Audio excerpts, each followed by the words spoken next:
Here's an example of rigid body motion where we're going to use absolute motion analysis to solve the problem. We have this person climbing up a ladder. Looks like the ladder is on a pretty shallow slope, and this person is about halfway up the ladder and it starts to slip. Maybe the surface at A is a smooth surface, so there's no friction and it's going to slip out. And as it slips at A, we're going to have a velocity. I've defined over here my positive x and y direction, and so we're going to, again, like I said, solve this using absolute motion analysis. We want to find the velocity of this person as a function of the velocity x. So we're going to draw on here just to be sure that we know what we're referring to, that this is the velocity y that we're looking for. We want to find that velocity y as a function of the velocity of x and the angle theta at the bottom of the ladder. We also want to find the angular velocity omega of the ladder as a function of the velocity of x and of theta. First thing that we need to do in absolute motion analysis is write some equations that relate the angle to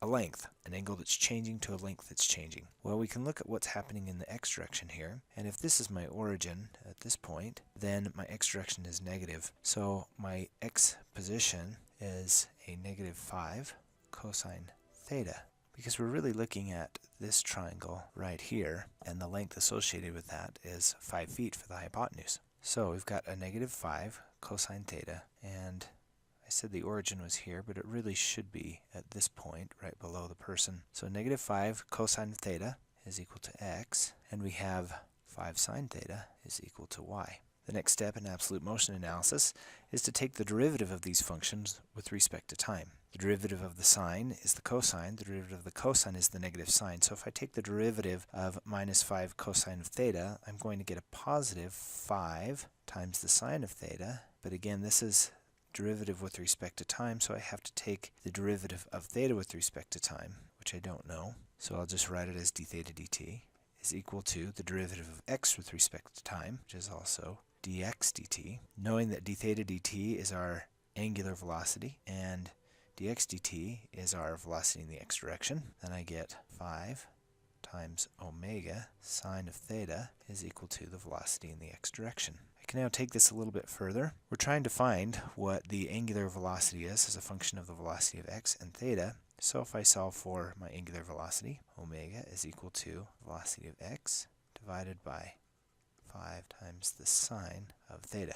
Now if I were to put in what the velocity of x is, we've got the velocity of x going in the negative direction. So if the velocity of x is negative, that means that omega is negative. And using the right-hand rule, which would say that that direction would be a negative direction, that means that my signs are correct there on that answer. So now let's go look at what's happening in the y direction.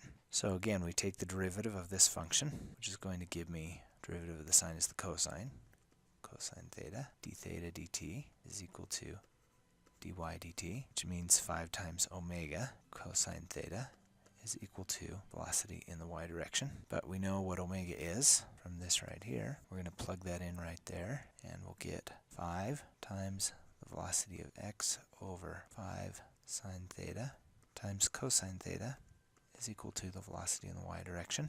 Our 5's cancel, and we end up with the velocity in the y direction is equal to the velocity of x cosine theta over the sine theta, which is equal to the velocity of x times the cotangent of theta.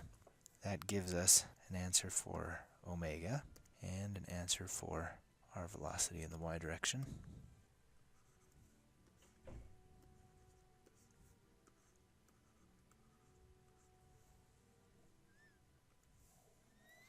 Which is our final answer.